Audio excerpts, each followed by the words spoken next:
All right, let's dive right into the art of war. We're tackling chapter 2 today. Oh, chapter 2. Yeah. Sun Tzu really gets down to the nitty-gritty of waging war in this one.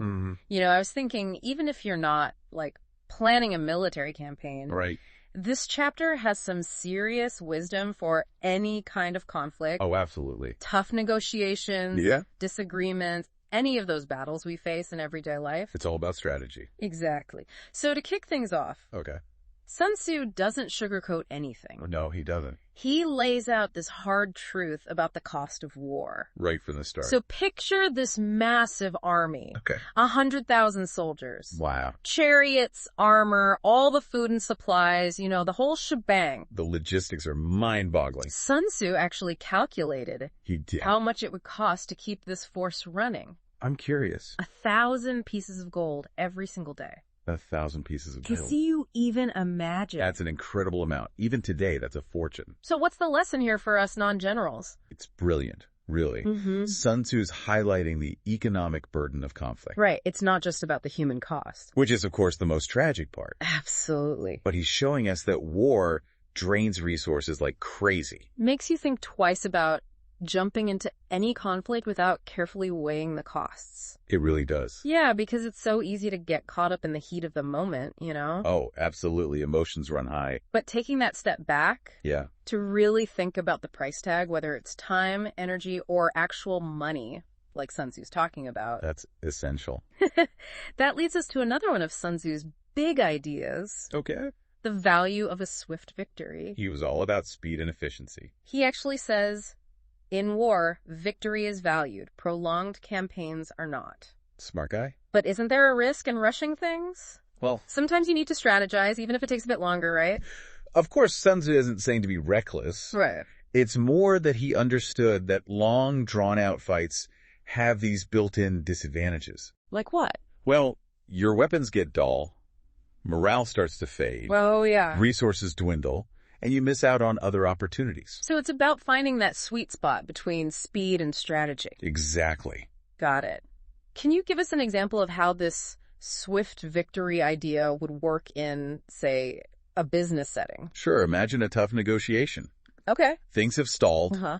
Both sides are digging in their heels. Nobody wants to budge. We've all been there. The longer it drags on, the more money and time gets wasted. Hmm. So instead of getting stuck in endless back and forth, or even worse, like a legal battle, Right. a quick compromise might be the best move in the long run. Even if it means giving up a little ground. Exactly. You're cutting your losses and moving forward. Sun Tzu would approve. You'd probably say weigh the benefits of a fast resolution against the cost of a drawn-out fight. He has that great line, right, Which one? about prolonged warfare.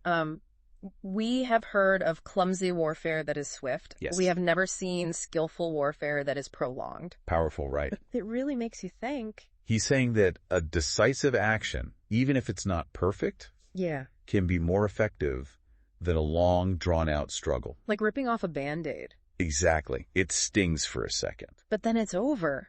Think about it. Have you ever been in a situation where a faster resolution would have been better? Even if it wasn't ideal. Even if it wasn't perfect, yeah. Oh, all the time. We all have those moments. Another gem from Sun Tzu that really struck me. Oh, tell me. He says, those who do not fully understand the harm of war cannot fully comprehend its benefits.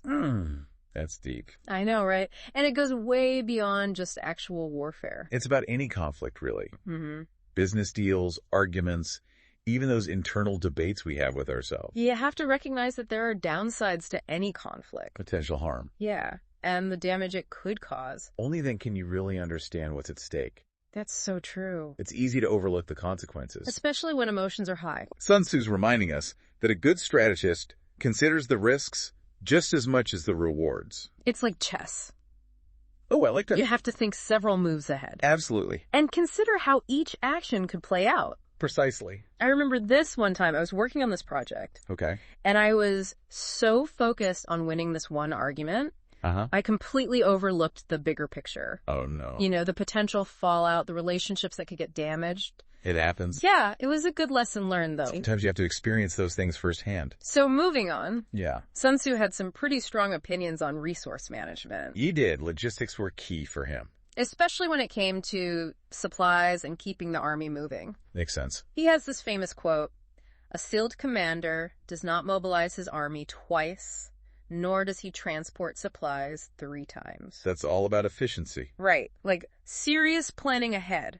It's minimizing waste. And maximizing what you've got. Every time you have to move troops or supplies, you're burning through time, energy, and resources. So Sun Tzu was all about streamlining. Making every action count. How would that translate to, say, the business world? Let's say you're launching a new product. Okay. You've got limited resources, a tight deadline, a lot riding on it. Sounds familiar. Sun Tzu would say, don't waste time on unnecessary steps. Right. Inefficient processes. Plan carefully, anticipate your needs.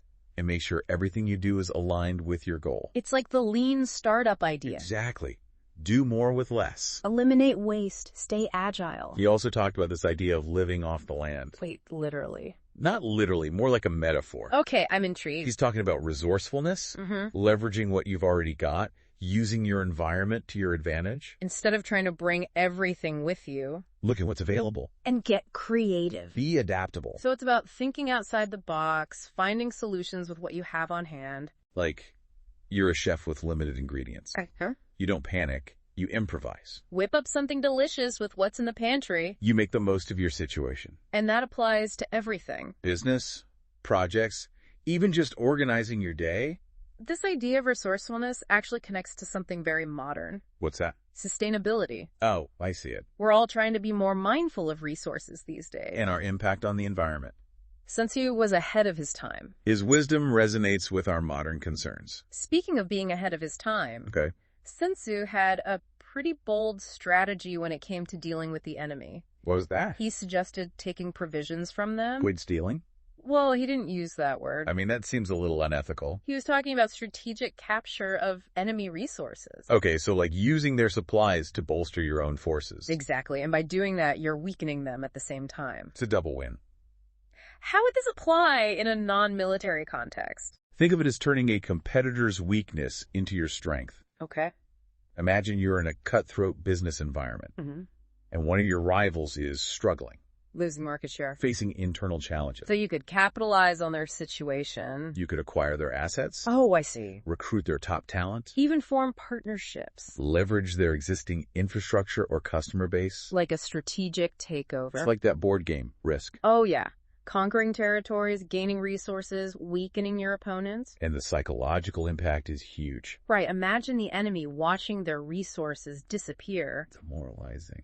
Meanwhile, your team is energized. Let's talk about a momentum shift. Sun Tzu really understood human nature. He was a master observer. He knew the motivation was key. In both conflict and cooperation. He says anger motivates the killing of enemies, while material rewards drive the capture of resources. That's fascinating. He saw that anger could be a powerful motivator. But it's short-lived. And can lead to bad decisions. Material rewards are more consistent.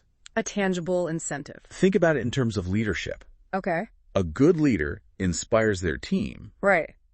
But they also need to provide tangible rewards. It's that balance between inspiration and incentives. Now think about your own life. Okay. What motivates you?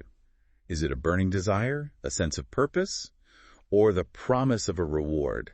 That's a good question. Motivation is complex. But understanding it is crucial for success. And speaking of success, Sun Tzu had strong views on the role of the general. Oh, yeah. He believed that a skilled general was responsible for the people's fate. He called them the arbiter of the people's fate. The ruler of the nation's security or peril. That's a lot of pressure. It makes you realize how important every decision is. Even in small conflicts. We're all generals in our own way. We're responsible for the outcomes of our decisions. It's a reminder to approach conflicts carefully. And with a sense of responsibility. It's not just about us. It's about the ripple effect our choices have on others. Our families, colleagues, communities. Even the world. So we should try to avoid that win-at-all-costs mentality. And look for win-win solutions.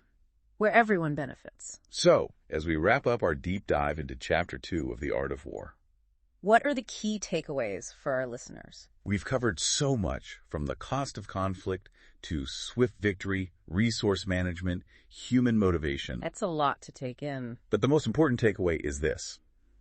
Every conflict, no matter how big or small, is a chance to be strategic. Like a chance to put on our strategist hats. Exactly. A tough negotiation. A disagreement even just a hard decision in your everyday life. Yeah, those pop up all the time. These principles can help. It's like having a toolkit. A set of tools for handling challenges. With more clarity and wisdom. And what's amazing about Sun Tzu is that his wisdom is timeless. Yeah, it's adaptable. It's been relevant for centuries. Because it's all about human nature. Conflict and strategy. Those things never really change, do they? Not really. So it's not just about memorizing quotes or anything. It's about getting the underlying principles. And then adapting them to your own situation. Making them your own. Exactly. So, as we wrap up, I want to leave you with one last question. Hit me with it. Imagine Sun Tzu was your advisor. Ooh, I like this. Giving you advice on something you're dealing with right now. Mm-hmm.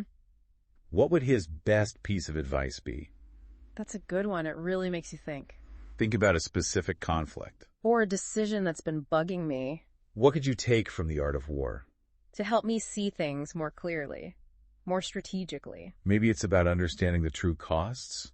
Right. Or the benefits of a quick resolution. Maybe it's about being resourceful. Using what I already have. Or maybe it's about figuring out my opponent's motivations. Seeing their weaknesses? Maybe even turning a rival into an ally. The possibilities are endless. It's incredible that something written so long ago, centuries ago, can still be so relevant to our lives today. That's the power of these timeless principles. They work across time and context. They're about human behavior. And the nature of conflict. So as you go about your week, okay, keep Sun Tzu's wisdom in mind.